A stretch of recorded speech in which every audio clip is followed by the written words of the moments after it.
I'm excited to say I have Maya Wiley, former counsel to the mayor of New York City and a former civil prosecutor at SDNY, John Flannery, also a former federal prosecutor, and Sam Nunberg, a Trump campaign advisor who was interviewed by Mueller's team and faced the grand jury, a unique experience compared to most people. Thanks to all of you for being here.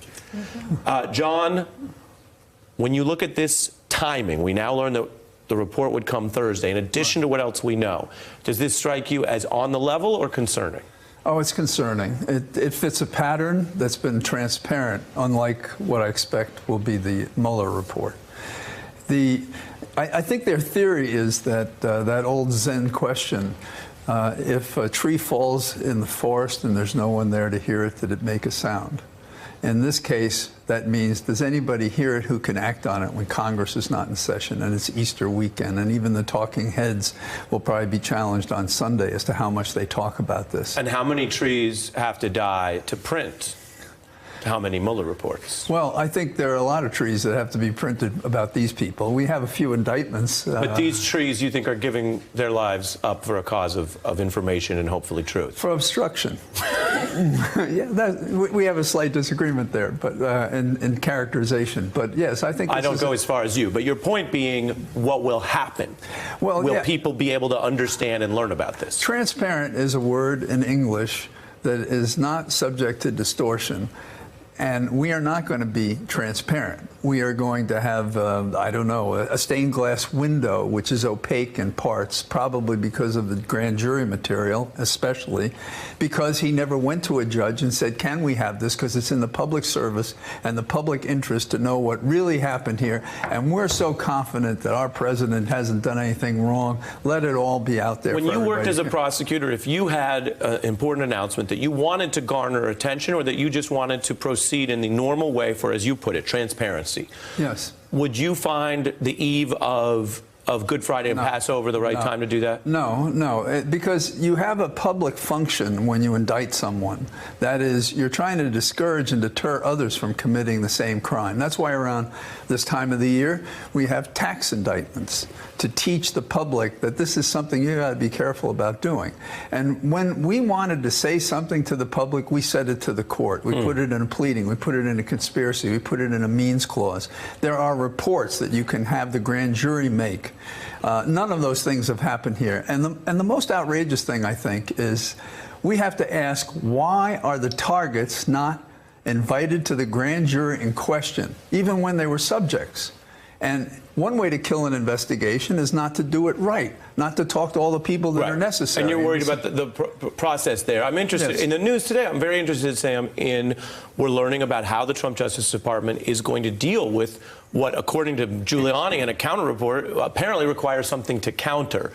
And so I wonder, heading into Passover, if you're familiar with the tradition of hiding the afikoman. Are you? Yes, very familiar. And so the question sort of becomes, heading into Passover, is the Mueller report or sections of it being treated like some afikoman that the Justice Department may be hiding? And is that the right thing? Should this report be hidden? I love the analogy. You know, it's going to sound counterintuitive, but this is actually going to backfire. I've worked in many political campaigns or public advocacy campaigns, and we always would release, including when I worked for Donald Trump, we would release news during holiday weekends because you would own that weekend. You think this 90s move, a Christmas Eve party and a holiday, you think it's that move doesn't, you think that may actually backfire if that's the goal in this media environment? If that was their intention, it'll backfire. And it just doesn't work anymore, especially with the way the news cycle works. It certainly would work in the 1992 when he did those pardons, but it's not going to work now. And given that you used to work with Donald Trump directly, you used to work with him on his tweets and his strategy, when he says, this report exonerates me fully, and let's also hide the report, does that hurt him? It will and it won't, because politically what you need to look at is, everybody can talk about his stable approval rating, you can talk about his base, and you can talk about his opposition that doesn't move. But Ari, what we've seen is there's 20% of independents that have switched, and they've gone, whether Mueller's numbers have gone down. And what I really think is, how is this going to transform into when they look at these hearings as opposed to an investigation, which typically over 50% of Americans approved of, the special counsel? Maya, Speaker Pelosi has been out hitting harder against Barr than most Democrats, really. Here she was on a new interview in 60 Minutes on whether there's a whitewashing. Take a look. Do you think that the Attorney General is covering anything up? I have no idea. I have no idea. You want to He may be whitewashing, but I don't know if he's covering anything up. It's no use having that discussion. All we need to do is see the Mueller report.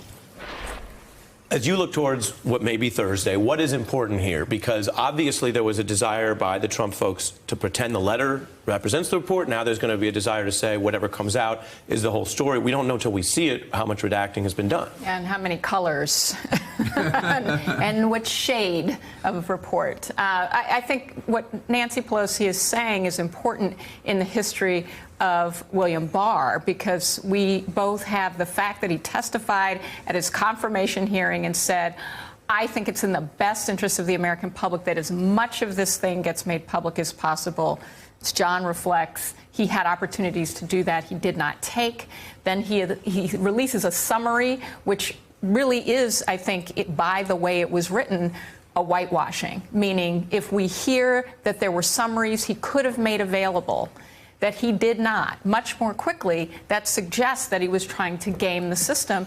And then finally, he says to Congress when he's at his budget hearing, yeah, I was surprised I didn't get summaries in some form from the Mueller team that I could release, except then we hear that he did. So all of the information starts to make it look like William Barr's operating as a political operative of the president, rather than in the best interests of the country. And I think that goes back to two things. One, the scrutiny on whether he's operating in that way to defend the president. But two, the conjoined implication, which is if hiding it helps the president, that also suggests that what's in there is worse than what he and the president have said. Yeah, absolutely. And, you know, one of the things that came up, and I think it was Ryan Goodman who reported on this in Just Security, is that Barr actually has done this in the past, which is when it came time to change an opinion that had been longstanding in the Office of Legal Counsel at the Department of Justice, saying you can't go and kidnap someone from a foreign country.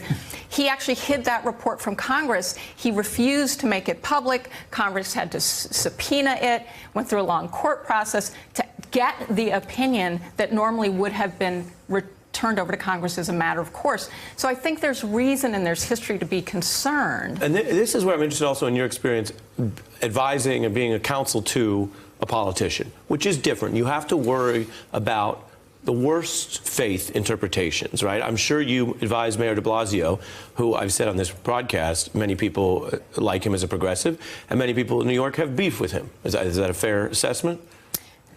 Yes. There's some beef. There's some beef. So I'm You sure wouldn't when get that from the White House. I'm sure when you advised Matter of public record. when you advised him, there may be times where you said, I know you're not doing something to bury something, sir, but let's pick a different day to even avoid the misperception that we're doing that. Wouldn't there be anyone at Justice Department who says, well, you could pick any day, any time. It's been 22 months. You said it might be Monday or Tuesday. You said under the hearing last week it would be by early this week. Let's steer clear of the eve of major holidays simply for perception. And yet that's not what we're seeing. What we're seeing, according to legal experts we're hearing from, is what could be a trial balloon to see where they can get away with this week. I obviously can't comment on any advice I gave Mayor de Blasio as his counsel. What I will say is it suggests a common conversation, and we heard this from McGahn, right, who's apparently made statements about being yelled at constantly, is that you have lawyers often saying, look, the best thing for you, there's nothing here that hurts you, so just put it out. Just get it out, and let's just talk about it. There's stuff people are going to say. Then the communications team says, we're going to hide it. We're going to hide it because we don't want to talk about it. And then you have this back and forth that can happen. So the question here is, what conversation is William Barr having with the White House communications team about how they're handling this? That would be an interesting question. Well, I think the direction, though, comes from the White House. In a normal communication team, it may be a collaborative effort. But in this case, out of the blue, okay, let them have everything. No, I've changed my mind. No, they can't have anything. You better stomp on this thing so it doesn't come out.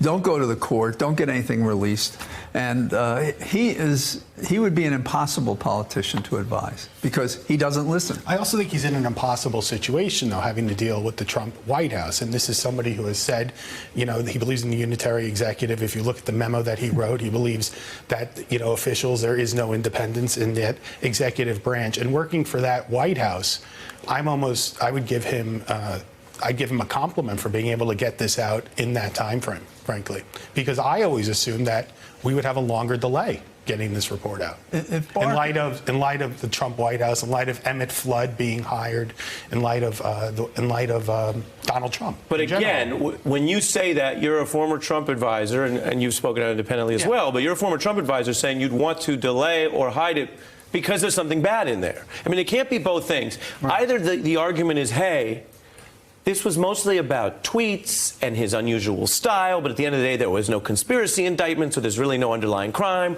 Let's get through it and be done with it. That's one argument, and a good lawyer can make that argument. Or it's, oh my God, when you read this whole report, you're going to have things that call into question the president's leadership of the United States, his oversight of law enforcement, his judgment, and frankly, according to some, assessments of whether that impacts his reelection. Which is why the president's been complaining about it via Twitter. He's saying that whatever is released is never going to be good enough for the Democrats. Well, more than that, I'm sorry, there'll be a trail of crumbs that come from this, even if pages are blacked out, just like we've done with other documents. And we have a whole nation of people that are blacked out or redded out or yellowed out. Oranged out or whatever, yeah. And I think that is another fear he has. He lives with fear. This is a bully who is terrified of everybody else. And the trouble is nobody stands up to him. And I think that if we stop giving him a break and being surprised each time when he does something, like giving him the benefit of the doubt when by now there can be no doubt, not about Barr, not about him, not about any of his henchmen. I could modify that a little bit, but I think that's pretty straight on. You opened with LL Cool J, and I just want to say, I want an around-the-way DOJ, okay? I want the DOJ that's paying attention to the country and that understands how much of this report is going to be redacted. To be fair, I think I opened with Exodus. Well, okay. I got hung up on LL Cool J. But here's the point about that around-the-way DOJ. Yeah. If one of the areas of redaction we see heavily redacted is counterintelligence material, which I think we may see that national security becomes a dominant color.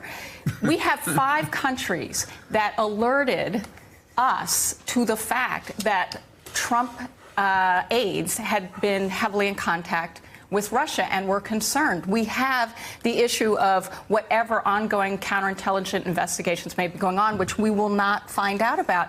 The reason that we need to know as much as we possibly can is there is a fundamental question that the evidence that is public tells us, which is whether or not we have a president who is operating in the best interests of the country. Right, and we do know from what little Barr has released that there were requests for information, 11 requests for foreign government information, which raises a lot of questions about, again, the leads that were pursued in good faith or with evidence of those questions.